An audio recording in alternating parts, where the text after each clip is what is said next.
Bashkia e Shkodër organizoi iftarin tradicional, duke mbledhur në një mbrëmje të veçantë përfaqësues të institucioneve, komunitetit dhe besimtar në një atmosferë respekti, harmonie dhe vlerash që bashkojnë qytetin.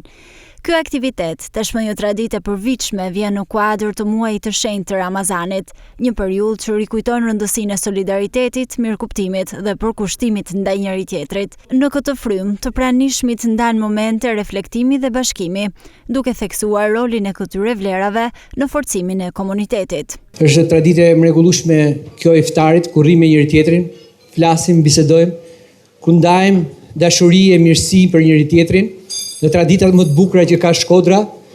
në traditën e harmonisë, fjalimi më i bukur është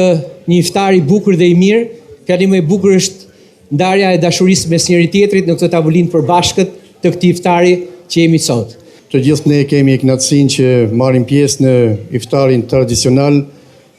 që është më tepër se një vakt, është një moment që ne na forcon më tepër atë afirmitetin, shikojmë njëri tjetrin në sy me dashamirësi, por edhe reflektojmë vetveten tonë drejt përmirësimit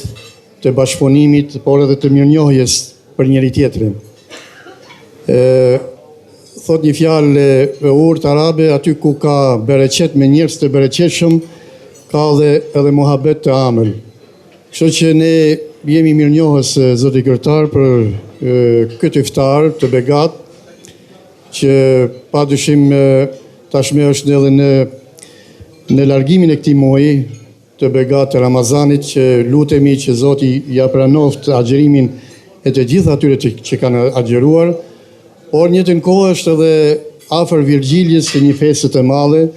që tashmë ka filluar të lëshojë aromen e gëzueshme dhe të hareshme që është Fitër Bajrami, dhe për cilën ne lutemi që të na sjellë paqe dhe harmoninë e familjeve tona,